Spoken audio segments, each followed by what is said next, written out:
We've got a quorum to get this started. Representative Nimmer, you start us off in prayer this morning, please, sir? What number are you? 26. All right. Our gracious Heavenly Father, Lord, we just thank you for the safety of travel you've given each one of us to arrive here this morning. We thank you for this great state that you've blessed us to live in. We just ask that you be with us this morning during this meeting. Let us be mindful of our conversations and the reason we're gathered. Lord, we ask it in your holy name. Amen. Amen. Okay. We're going to call House Bill 501 up first. Actually, I tell you what, Al, hold on one second. Representative Bryant, you want to start? Yours is probably not going to quite get as much testimony as Representative Williams. Man, as you showed up, you want to do yours first? You can either sit up here or wherever you want to sit. It's fine with us, stand, however you want to. Everybody should have a substitute LC390399S. Is that what you've got, Representative Bryant? That's it. Okay. Representative Bryant. Thank you, Mr. Chairman. I'd like to say good morning to everyone.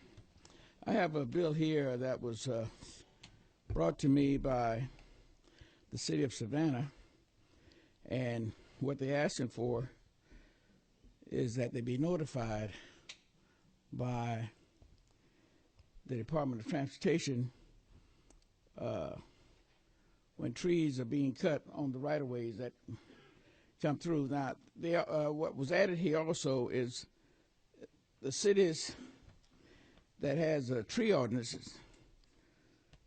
And let me read it to you. It said the department should notify municipality governing authority prior to the department removal of trees along any portion of roads along the state highway system in conjunction with a road improvement or road maintenance project. When such road lies within a municipality that has a landscape or tree ordinance, provided, however, that this code section does not apply to removal of trees that constitute an existing hazard to the traveling public. So the bill itself is just asking for information when tree work is being done on a road in a municipality that has a tree ordinance. Any questions at this time to the author? All right, Mr. Jim Burgess. Thank you, Mr. Chairman. I represent the city of Savannah, and I think Representative Bryan has given you a very complete explanation. We have had some problem with trees being removed, and there was no notification of the city. We couldn't get our crews to prepare to work with them, and this would simply clarify that, help us work better with DOT. Okay. Any questions, Mr. Burgess? All right. Hold on, Mr. Burgess. Hold on one second. Chairman Burns. Right here, Mr. Burgess. Mr. Jim. Yes, sir. To your right. Yes. Does the city or municipality, this is referred, goes to both of you. Yes. Is the city notified if they do not have a tree ordinance in place, like some smaller towns that may be impacted by this? This particular request states if the tree, as a municipality has a tree ordinances or a landscaping policy. That's true. It would, as it's drawn, it would only apply to cities where they have a tree ordinance or a landscape ordinance. We drew it just because of that specific situation. So in answer to your question, it would not apply if there's no tree ordinance and no landscape ordinances. There would be, I could see some merit of actually requiring a uniform notification, but that's not what we're asking for. We're just trying to cover our own situation here locally.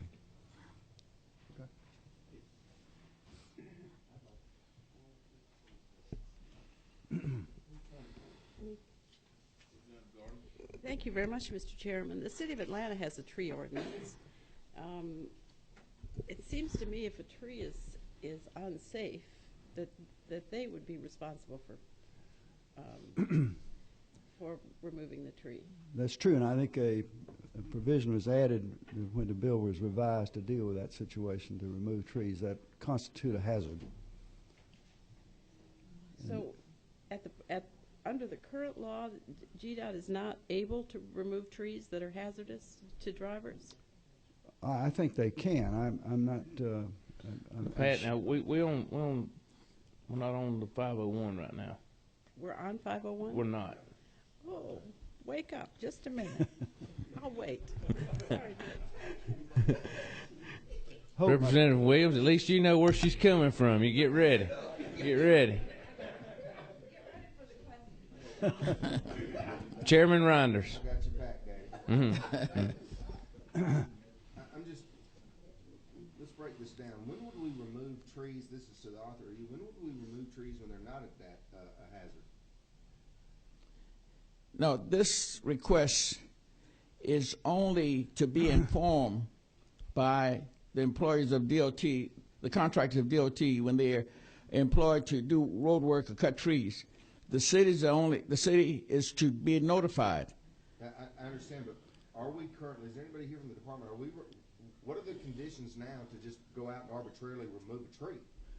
Let me see if I can respond to that. I think what happened in Savannah is the DOT was doing some improvements and some landscaping on some of the rights-of-way, and they're in the city, and without coordinating with the city, they cut down some of the live oaks, and it really created a lot of controversy in the city, and that's what really led to this this request. That I think had they coordinated with the city, we could have avoided that kind of conflict, and I'm not certainly blaming DOT. I think it was a subcontractor or somebody that they had. Okay, Mr. Chairman, what I'm trying to wonder is that, just think about it, DOT's financial situation, are we just going out and doing landscaping projects? I think this was a different. Josh, you wanna approach and talk about this particular? Basically, whenever you have a road construction project, if you're widening, you might have to cut down trees to widen it. I think we're not talking about necessarily beautification. And currently, what I would say is the department does work with local governments and does provide information if we are going to be removing trees. I know in this particular instance there's some concern that we hadn't communicated. Folks in our department believe that we had made efforts and taken steps, but that may just be a difference of opinion. Let's game this out, if I can Sure, continue. go ahead. Let's suppose for the moment, since he's calling it beautification and you're calling it road widening, let's suppose for the moment, Mr. Burgess, that he would have notified you. Because of the outcry, are you saying that the road shouldn't have been widened? No, it was just there were a number of trees that were removed, and I'm sure it was part of a widening project, but I think had they coordinated with the city, there could have been some efforts made to either replant those trees or relocate them. It was just, I think it was just purely a question of coordination there and communication. This bill does not make any demand. They only ask them to be informed. That's it. Just informed. So if a discussion is needed, it could take place at that time. Well, I don't see anything that stopped them from replanting today if they didn't know. No, well, that's probably true. But the cities, I guess, want some insurance that this discussion will take place.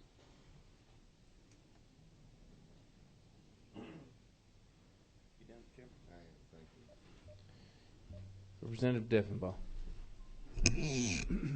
Mr. Chairman, thank you. Is there any time requirement on how much notification they need to give to the cities? I don't, in my request, no. So they could give 5 minutes and say it's done, or they could give a week and say Exactly. it's done, or they could say in the next 2 years I'm going to be doing road work. I would think so, yes. Thank you.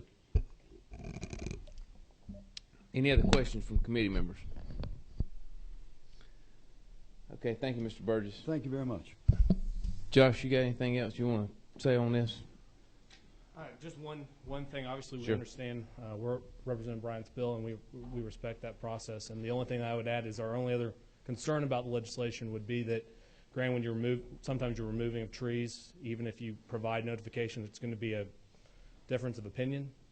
And you might have some folks that may point to the notification requirement and say, well, this aspect of city government wasn't notified, so you need to stop your project right now.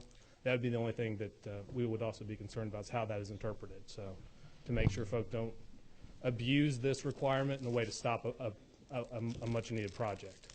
Hold on. Chairman Reinders. Thank you. This is just a brief question.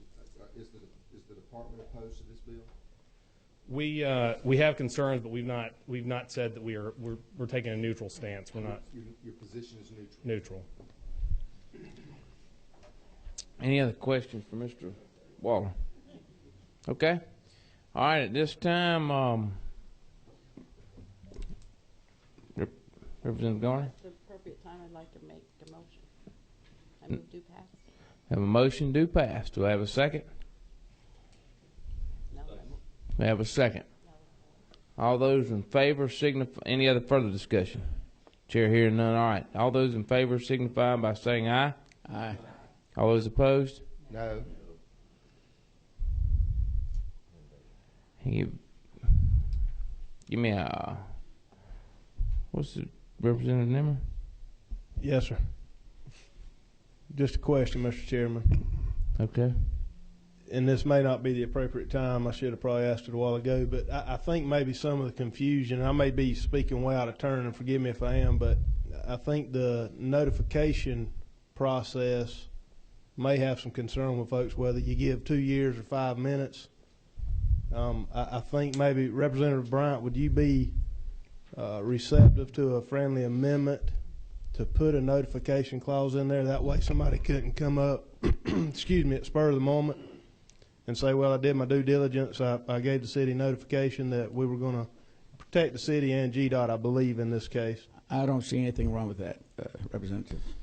You know, all right, well, we got an issue now because we've already passed the bill. I think the vote was actually in favor of it, but we hadn't. We have not. We can bring it back into committee because I hadn't reported it out yet. Mr. Chair, I've got a procedural approach that I could. What number are you? We got to turn you on. We're on TV. You know that. 15, right. Mr. Chairman. Go ahead. I could make the procedural motion to call for a hand vote because clearly, or reportedly, it was in question, and then we could use that to step back procedurally to get the amendment offered. Okay. All right. Here's what we're going to do.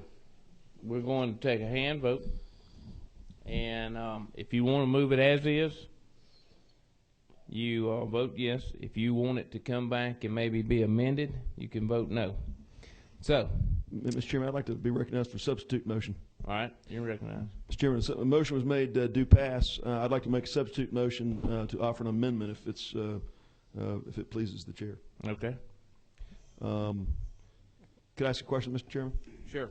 To Representative Nimmer, were you thinking 30 days, 60 days? What kind of notice did you have in mind? Representative. Well, I had actually not thought that far in front of it. That's probably why I was slow getting it out. It's kind of early, and the commute's long from South Georgia, Representative Setzler. Representative Williams wouldn't let me ride with him this morning. I'm thinking your business folks rise a whole lot earlier than the bankers do in Atlanta, though, I can tell you that. Let me before we get to that now, and I know we're actually kind of out of Robert's Rules of Order, but I'm going to actually, Josh, I want to actually ask you the question: what would we be doing to the department? We have to be careful about. If you actually added a date, a time requirement, I think it could move us from neutral to oppose. Okay. Thank you. All right. So now.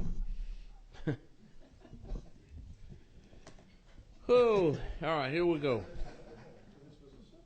This was simple. This one wasn't supposed to take that long. Chairman Setzler, though, you actually, right now, have the opportunity for a substitute motion. Well, Mr. Chairman, could I, would it please the chair if I could ask the author his opinion on Absolutely. The issue? To the author, what's your opinion? Would you prefer to put a time certain, or would you like to leave it open and let the process play out as it may? I would like to leave it open and let the process. Right. Mr. Chairman, I will withdraw my motion and simply suggest perhaps we take a hand vote, Mr. Chairman. All right. Okay, here's what we're going to do. We're fixing to vote. All those in favor of LC 390399S, substitute HB 196, let it be known by raising of your right hand.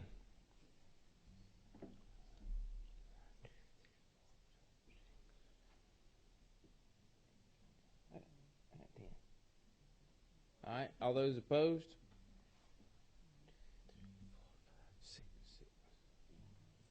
Okay. All right, passes. Moves on to the Rule Committee with a favorable do pass recommendation. Now, all right, let's take up the easy one now. Maybe that one was supposed to be easy. Yeah, Representative Williams. Let me say this. I have actually two people signed up on this bill, and former representative who we loved and adored, still do. I shouldn't have said loved, still do. We're going to allow limited comments this morning, but I'm going to allow you to have a few minutes, as well as Kevin McGrath to have a few minutes. But first, let's go with Representative Williams. You want to sit there or you want to go down front? Okay. You going to sit or you going to stand? All right. Now, that ain't the pulpit.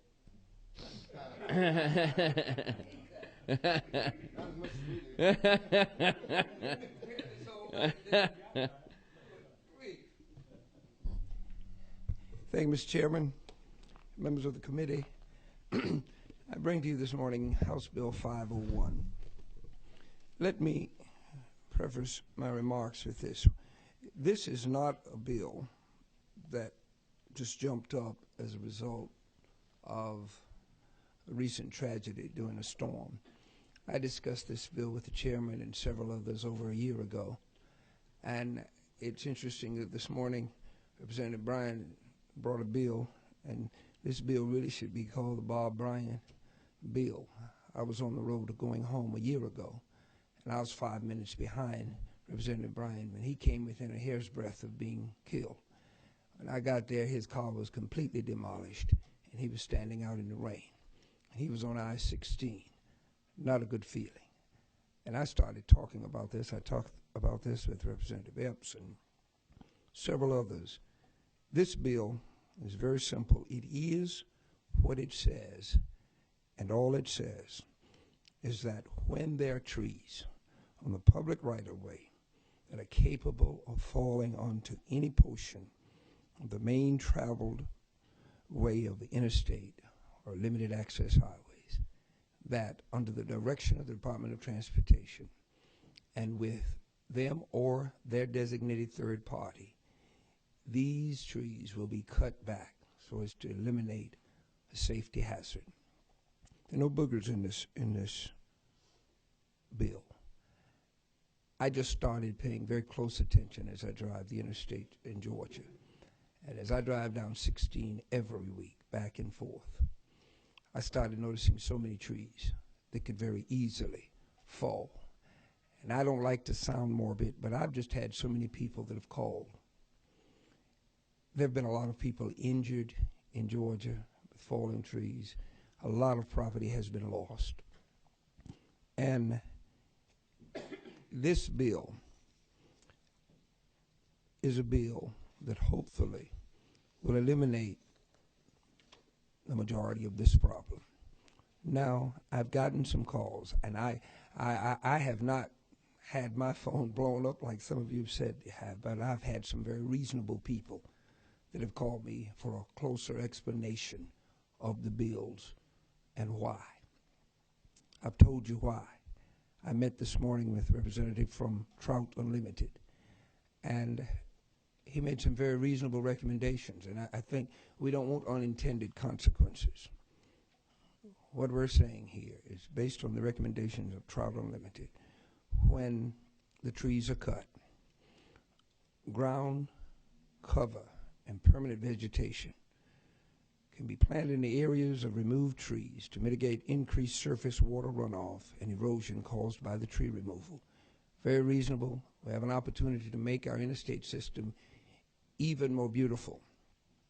And of course, when tree removal activities in the ground streams shall receive a variance as to not conflict with stream buffer requirements as directed by our code already. These are reasonable requests, and I certainly would like to see this bill amended to reflect the same here. And as I've stated to some other folk, anybody that is truly interested in what this bill does, and if there's something that'll make this bill better and eliminate any unintended consequences, I'm certainly open to it.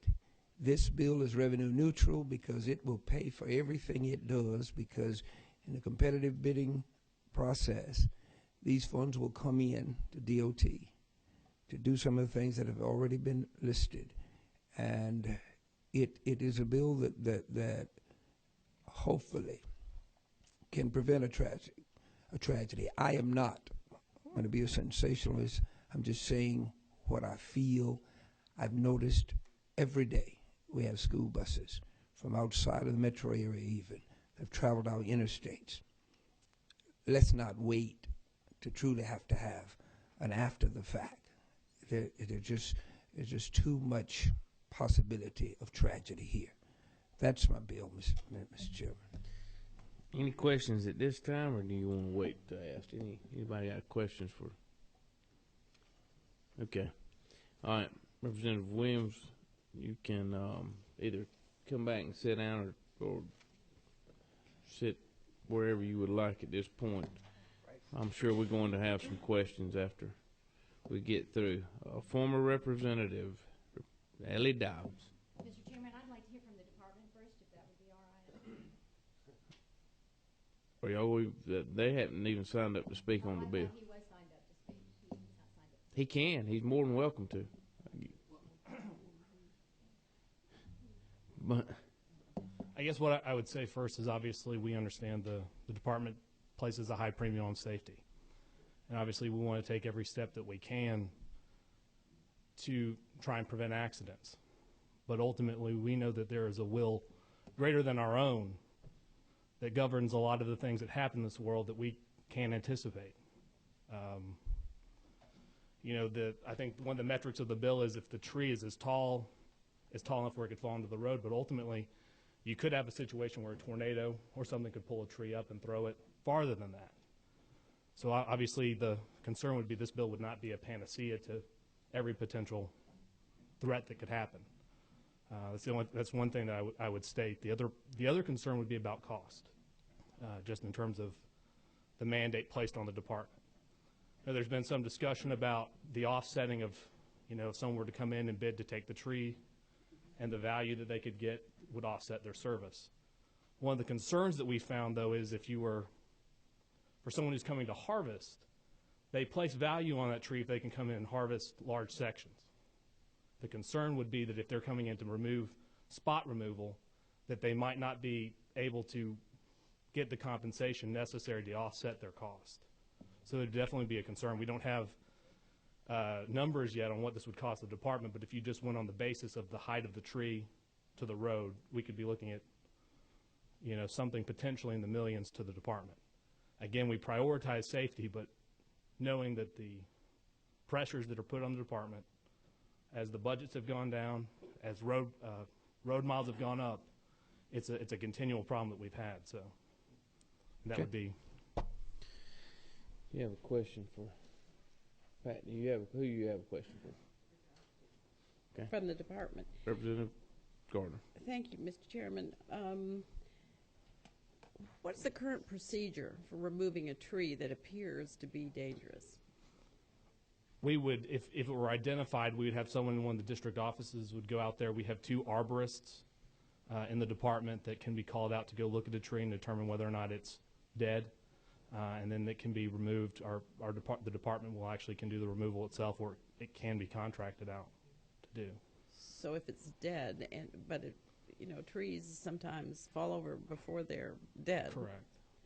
Particularly with the drought and all this rain we're having now. Mm-hmm. Correct. I mean, I'm saying we do have arborists in the department who have the ability to go out there and make a determination whether a tree is a threat. Now, granted, if you look at the total number of lane miles in the state, it becomes you can't make guarantees. And it's a very difficult balance. On the one hand, we prioritize safety above anything else we do, but then there's also to what degree practical can you actually do this, and the cost benefit of knowing you can't hedge against every threat. Ask an additional question, Mr. Chairman? Sure. Wouldn't a bill like this normally need a fiscal note? to determine the cost of the department? Has anybody asked you to make estimates about the cost? We have not been asked as of yet for a fiscal note, and we've done some preliminary, we've begun the process, but we've not flushed anything out except we know it would be well into the millions to do this. Well, in the millions? You'd be looking into millions of dollars. I don't know if you're getting above 10 million or not, but you're definitely up in that range, potentially. Again, that's very... So 10 million would require a fiscal note, you think, Mr. Chairman? I'm not sure that we would require a fiscal note here. That's not a revenue bill. They are talking about going in and selling the trees as well to recoup some of the costs. It's not our understanding that it would require a fiscal note. Thank you.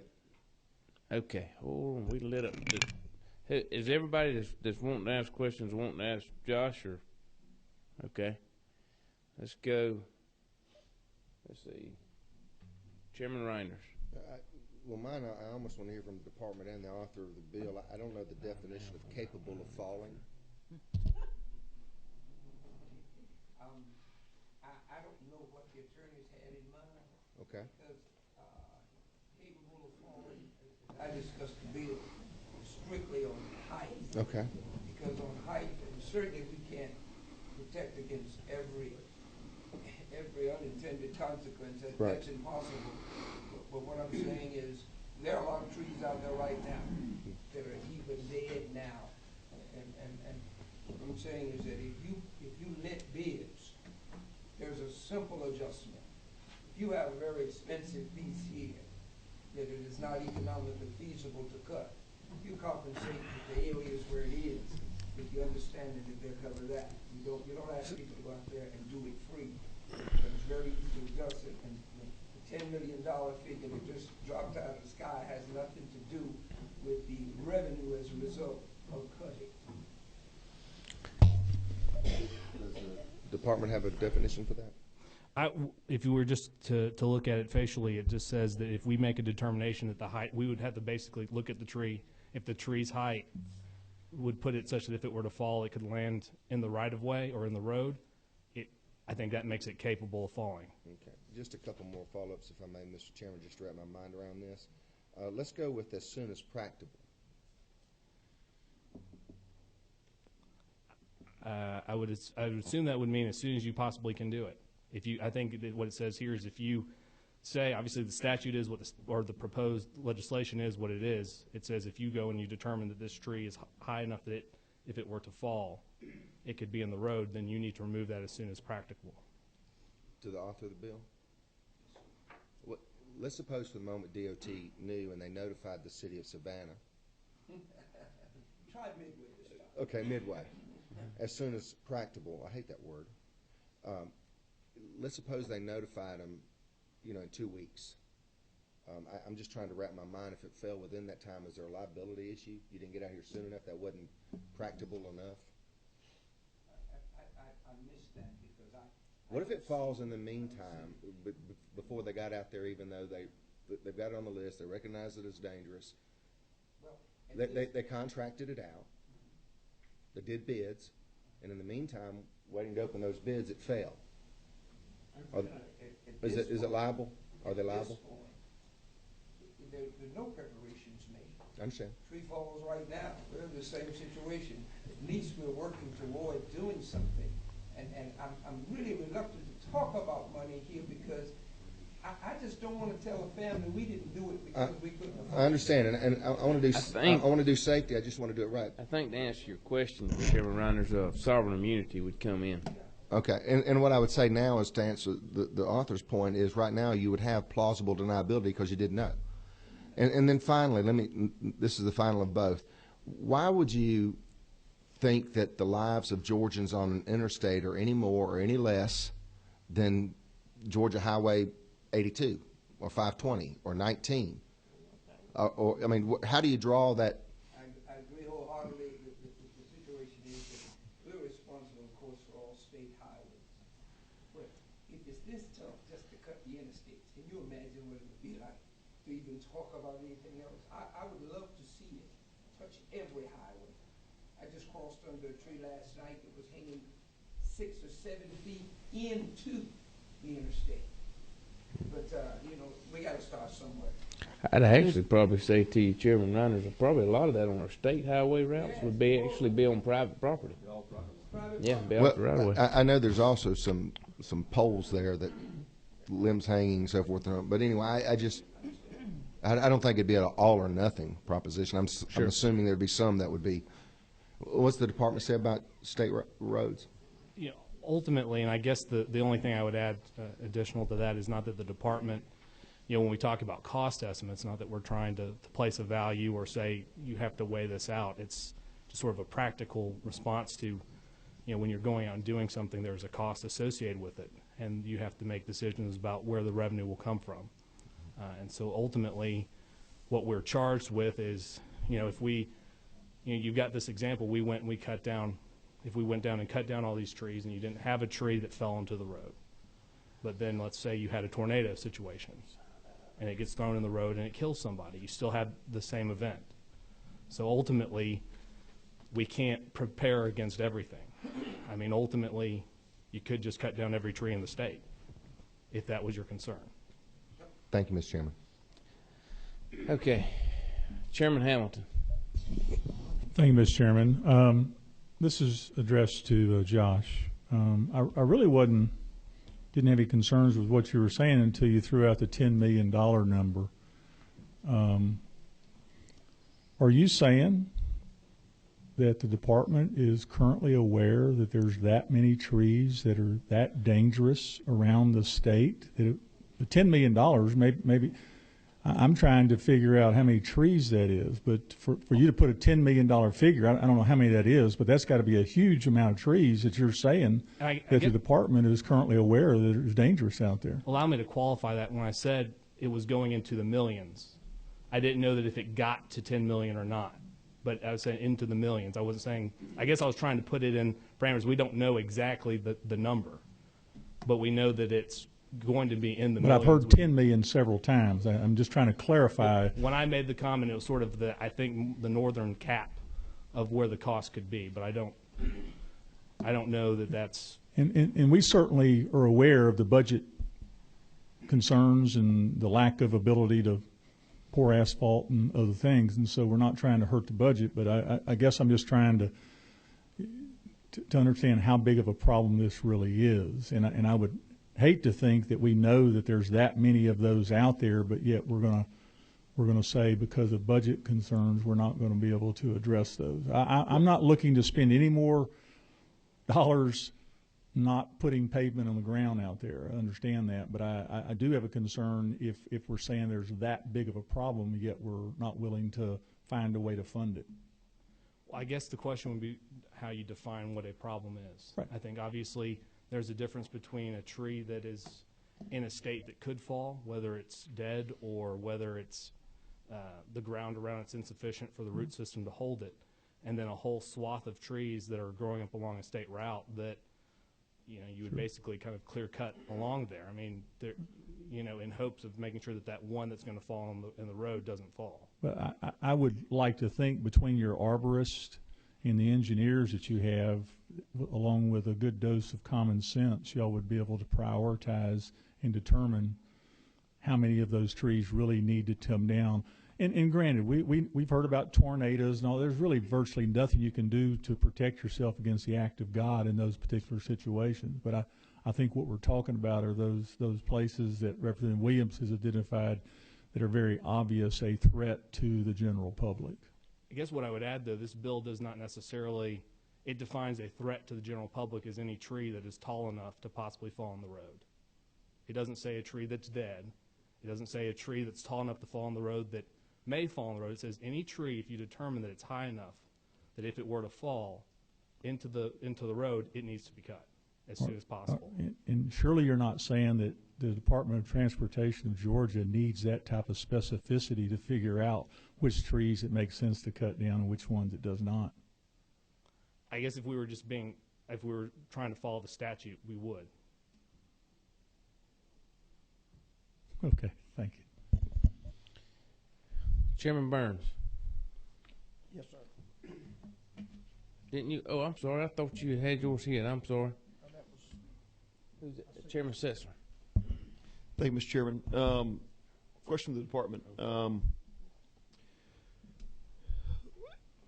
As I kind of unpack this bill, you know, it's talking about interstates and restricted access roads. I know whether it's in my area or whether it's in other parts of the state, it would seem, just by my recollection, that a lot of the trees that are within, we'll call it falling distance of a restricted access road would be along exit ramps and those kinds of things, and not out there on the main interstate. I mean, would a significant number of those be in the infield of exit entry ramps and the like? I'm not really sure off the top of my head. I know that's something that as a department we're trying to get our arms around since this bill was introduced middle of last week.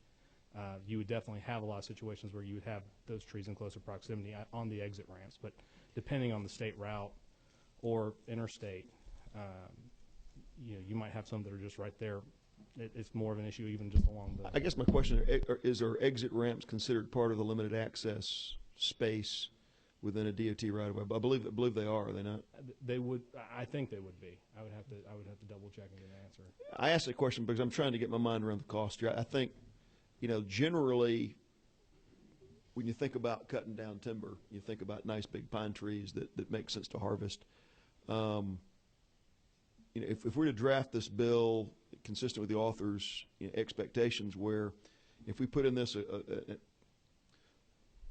we could phrase it, perhaps, I think we could craft an amendment that required a guarantee that for it to be cut, that it have to be economically viable, i.e. the timber value, the harvest value would be greater than the cost of doing it, so that we as a state are not writing checks to do this.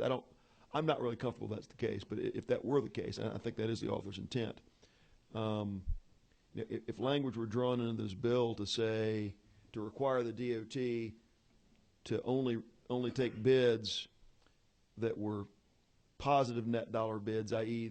the contractor's coming in and paying, or it's an even sum game to harvest the trees, you know, could the department, with any level of comfort, only let bids under those terms? Is that something you could sign up for as a department? I'd have to check with our procurement folks in terms of if you could qualify the procurement in that way. Obviously, the department has the ability to reject a bid, so yes, we probably could place that requirement. The challenge is that if the language remains that sets up the mandate for what type of tree has to be cut down, if you aren't able to bid, then it becomes the responsibility of the department one way or the other, whether we outsource it or whether we do it as a department. So the cost is either going to be an internal cost or it's going to be a cost associated with the contract. I mean, you know, it starts to become more persuasive when you say you can guarantee it's going to pay for itself, just to the author, and I think that's the author's intent. I'm not clear, even if you said, okay, we're going to take, you know, an entire DOT region and say, you know, we're going to let a contract for cutting trees here, and know that the tree cutting is going to harvest more revenue for the contractor and he's going to have to pay out for the service. I don't know that we can write a statute that guarantees it. I'm concerned there is going to be a cost, particularly when you overlay the cost of erosion controls that the author spoke to. I'm trying to unpack the details here. You know, I've never been involved in a mitigation project before, but when you think about erosion control for an area, if it's around a stream or whatever, I don't know. Are you in the business of costing that out typically? Is that something that's done? I imagine we would cost that out and would have to make that determination as well. I mean, we have to, you know, once you start getting into erosion, sedimentation, we start running into issues with EPD, and we have certain mandates and requirements that they place on us, or else we get fined. So we would. And I ask the question, that's not typically part of harvesting trees. If I'm a landowner, there's some basic mitigation I take into account, you know, when I harvest pine trees on my land, but it's not typically part of the pro forma of. I mean, again, it's not an area which I have great expertise, but the erosion control measures that the author contemplates here are not consistent with the economically viable forestry work. And I don't know that the equation balances without costing the state quite a bit of money. Mr. Chair, could I ask one more question?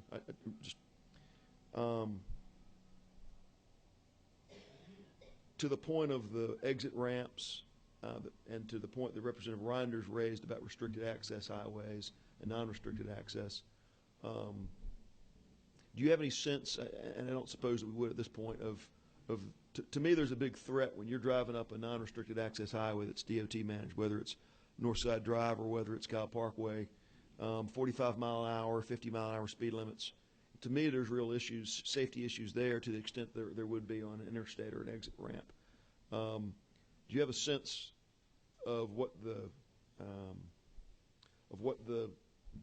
percentage of your highways would be the restricted access versus non-restricted access? I would have to go back and get that number. I don't have it off the top of my head. Do you have a sense of how long it would take the department to implement this? We're actually in the process of trying to come to grips with that. That's part of trying to assess what the cost would be.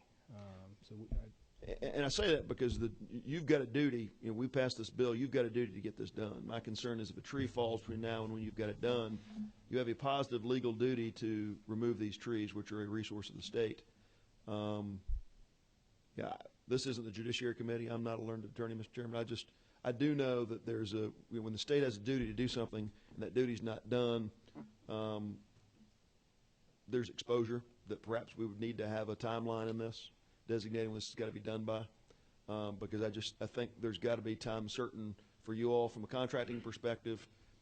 If this were a resolution urging you to do, that's one thing, but when we say thou shalt, and we are in the shall business in the General Assembly, that would need to state a timeline that would require you to do this. Would the department be more comfortable with a timeline, certain? I think the department would, before we would really even take a stand for or against the bill, we'd like to get our hands around how much the bill would cost so that we could understand, is it something, how would we practically as a department do it?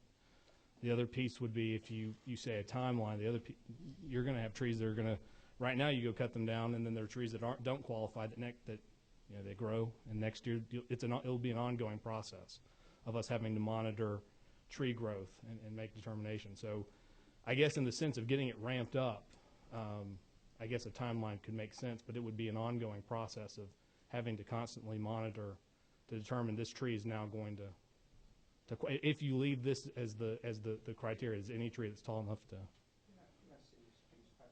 like to ask this. What we're doing is we're doing what our citizens are worried about. We're about to bog it down in the what ifs and whereases. All I'm saying is this. This is a great opportunity for government to get out of the way for once, because timber cruisers do this every day. They go out and assess costs and decide the economic viability of a piece of timber. We just did several hundred acres with the Liberty County Development Authority with the understanding that land would be returned. They gave us a price by cruising it, seeing the difference between what the timber is going to bring and what it's going to cost them to replenish. And that was part of the deal. This is not something for someone who's not in the business every day to get involved in costing. A timber cruiser goes out there and tells us, what is it worth? And they take into consideration those things that they have to do to set a price. And and for us to decide that this is just something that just is so unreasonable. I've heard some things thrown around. It's dazzling. I mean, my goodness, we can think of 100 ways not to help from a safety standpoint. I'm looking for one way to help. Tornadoes may happen, but I'm telling you about trees that are standing. Now, we can talk about what may go on forever. I say we can look at this, let people in private enterprise give a bid to the state. They do it every day, and here's what we'll cut them for, and we move from there. Representative Bryant. Thank you, Mr. Chairman. Josh, my question to you is concerning liability to the state when someone get killed on the road, such as the one that just recently happened. What kind of liability does the DOT or the state of Georgia have when something like this happens? To be honest with you, I'd have to go and determine how much. I don't know to what degree sovereign immunity applies to the state. I mean, there are situations where the department is constantly, we've got lawsuits depending on how the road was built, and so I think we would definitely could be open to lawsuits potentially. I actually, Representative Bryant, I'm almost under current law today. and there again, I'm not an attorney neither, but from the research that I've looked at, under current law, I don't think the state is liable. I think sovereign immunity is in place currently, the way it is today.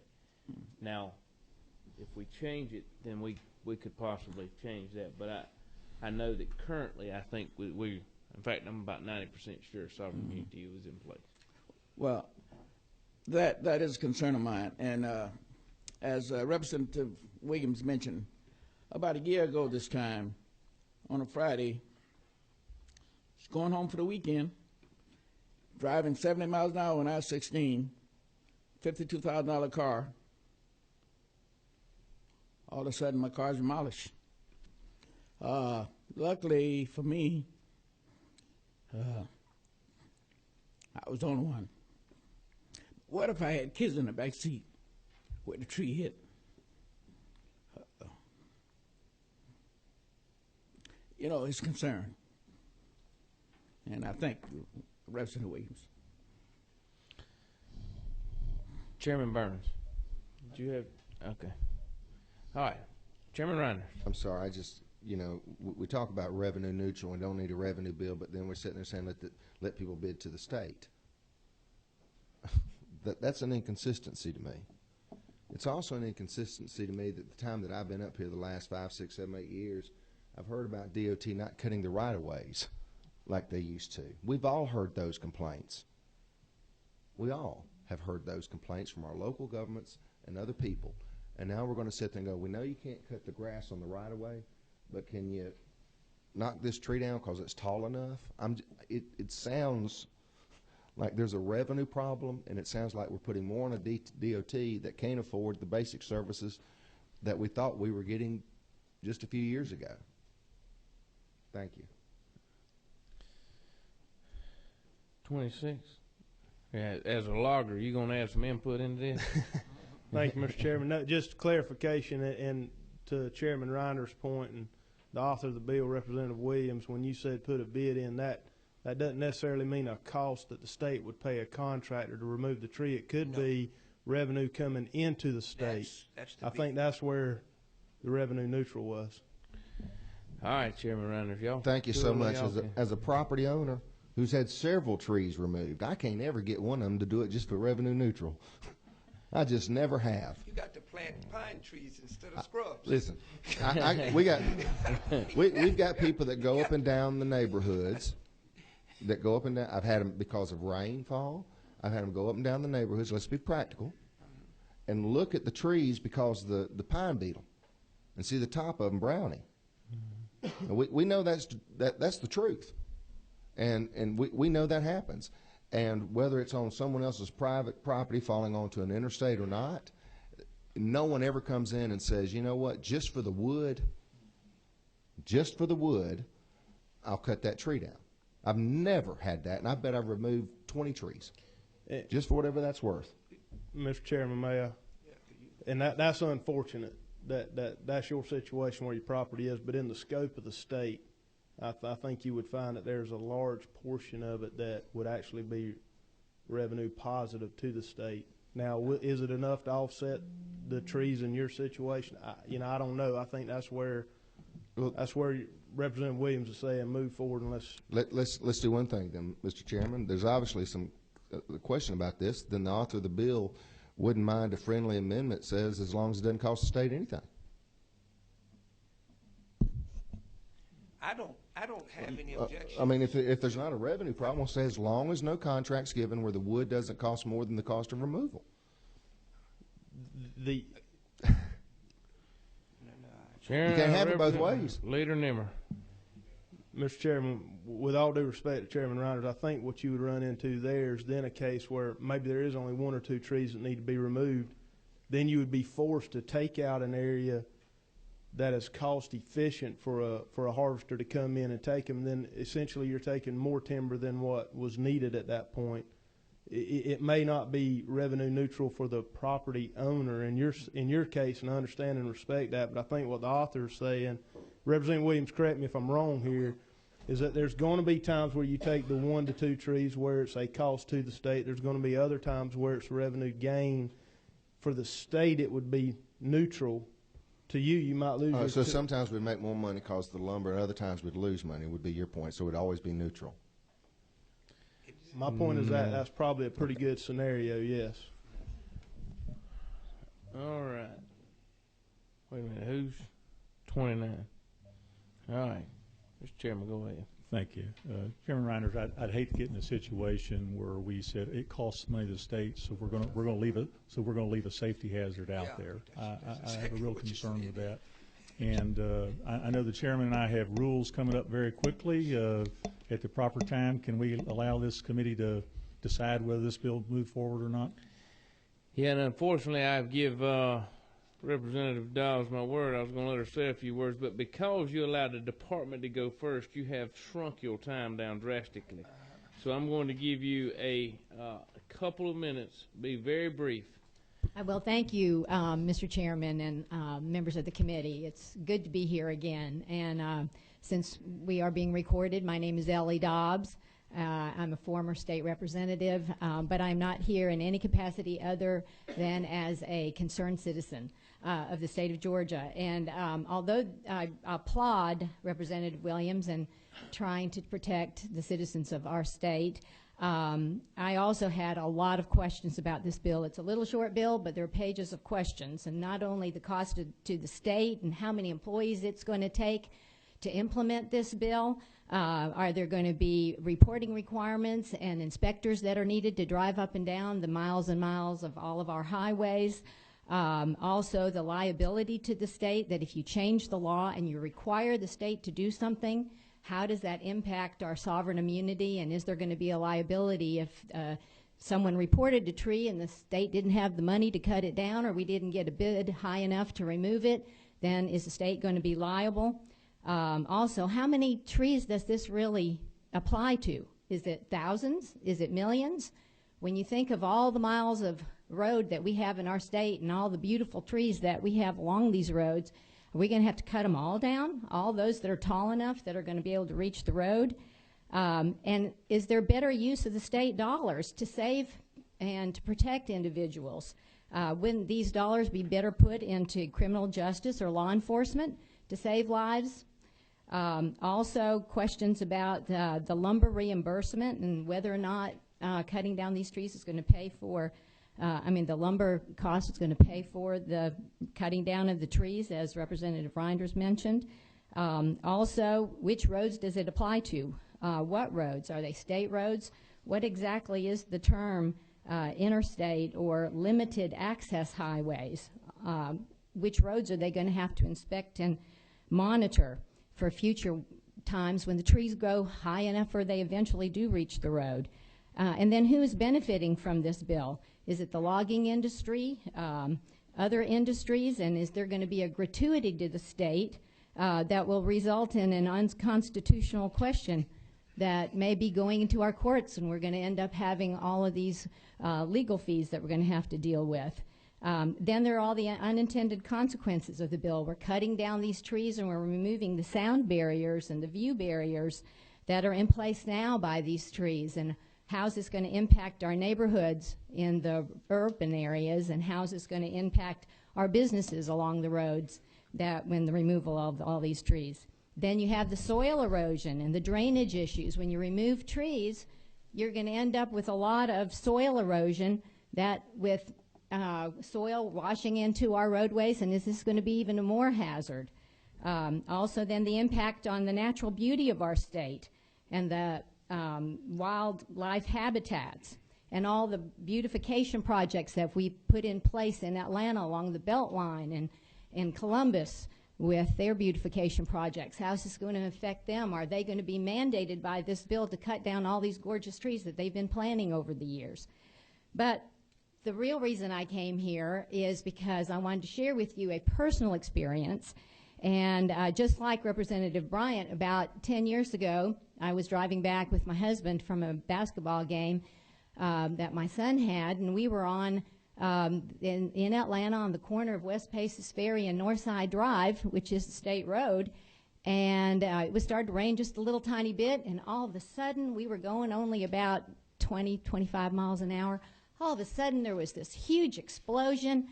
Our car stopped immediately, and the windshield just exploded in front of us, and the airbags imploded, and we just stopped abruptly, and I thought we'd been hit by lightning. And after we got a grip, and I said to my husband, "Are you okay? Are you okay?" And we got out. Well, from our windshield to the front of our car, a huge tree had fallen on the road and had fallen onto our car. And it could have been less than a second that we would have both been killed. And it was a very, very scary situation, and it could have been a horrible tragedy, as it was for some of these people. And I'm not discounting the horrible tragedies when people get killed with trees, and we've had a lot of them in the city of Atlanta. But after that happened, I didn't advocate that we needed to remove all the trees along Northside Drive and West Paces Ferry because one of us could have gotten killed that day. We were blessed that day, but that nothing happened to us, but we are really blessed with all the beautiful trees that are along our streets, Northside Drive, West Paces Ferry, and all of the trees along our communities and our highways. And I just would like for you to consider all these questions and consider what the impact of this is really going to be, not only on our interstates, but also on our city roads that are state roads. Thank you very much. I appreciate it. Mr. McGrath, briefly, please. Good morning, Mr. Chairman. Morning. A little warmer down in Ocilla this morning, isn't it? No, it was actually freezing. Oh, good Lord. Well, appreciate the opportunity to make brief comments to the committee today. I represent Georgia Trout Unlimited. Our mission is to conserve, protect, and restore Georgia's cold water fisheries and their watersheds. And you may wonder, well, why is he here? We're talking about trees and not trout. Well, trout streams flow across roads, and we have a concern about what happens in and around those streams. Representative Williams has made 2 amendments, and we support those amendments. We're not going to talk about the safety issues. We're all for public safety. I'm not going to comment on the budget issues, but should this bill move forward, we would like to see that mitigation be done anytime that a tree is removed. Sedimentation is the #1 water pollutant in the state of Georgia, and it also with the surface water runoff that increases every time you remove vegetation, particularly around trout streams. You have the danger of temperature spikes in late spring, summer, early fall after thunderstorms, and that kills fish. So we think if we're going to pull out the people's trees, that we ought to take care of the people's resources. Secondly, in and around streams, whether they're warm water or trout streams, there are sections of the code that deal with stream buffers, and that there's not supposed to be any ground disturbing activities unless the EPD director has issued a variance, and we'd like to see that included and codified into the bill. Appreciate the opportunity, Mr. Chairman. Are there any questions that anyone has of me? That's all. Thank you, sir. Representative Gardner.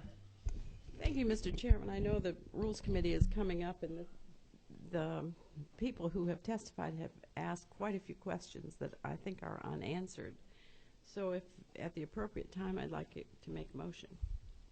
Be recognized for that at this time. I move that we table this bill until further questions can be answered. I second. Okay, I have a motion and a second to table. All those in favor, raise your right hand.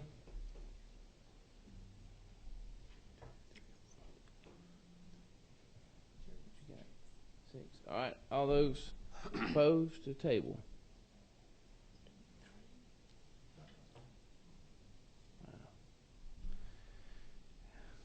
6. 6. I get to vote this time. I will make a motion. I'm going to vote not to table, to move forward for further discussion right now. And the reason is we're not going to have. We'll open it up for amendments But I feel like that if we're going to do something with the bill this year, if we don't move it out today, and it can be voted up or down.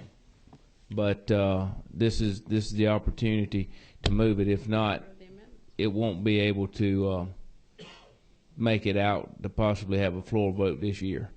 So, okay, now, if there are any amendments at this time, we'll discuss those. If not, I need a motion on the bill. I have a motion. Do I have a second? I have a second. Now further discussion. Any amendments? Like the two amendments recommended by Trout Unlimited. Okay. I have a problem with those that ground cover and permanent vegetation be planted in areas of removed trees, and the tree removal activities receive a variance so as not to conflict. Let's take them separately, right, because I think that they could be, yeah, but because what you're now requiring with that amendment, that vegetation all be planted, would be the department. I'm trying to make sure I understand this right. That the department would be required to go back in once the tree was removed and plant vegetation. I don't want to require the department under that. I don't want to. Okay. Okay. So you want to withdraw that amendment? Withdraw that one. Okay. Chairman Ryan. Thank you, Mr. Chairman. I'd like to hear from the Chairman of Game Fish and Parks if he feels that there's any downside to the statement made by the gentleman from Trout Unlimited or We Be Fishing, or. Well, I think in current law, we have a protection on stream buffers as far as any logging activities, and I don't think we need any additional oversight from DNR, because I think that's already sufficiently covered in that we would take care of that problem. Do you find his concerns legitimate?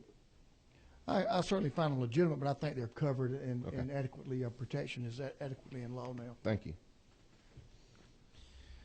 Okay. All right. So we got it. Do you have another amendment? No amendments. All right. So at this time, we have a motion and we have a second. All those in favor of House Bill 501 as written, let it be known by raising of the right hand. 1, 2, 3, 4, 5, 6, 7. All those opposed, like sign. 1, 2, 3, 4, 5, 7, 5. Bill moves on as due pass with a 7-5 vote on the Rules Committee. Thank y'all for coming. Thank you.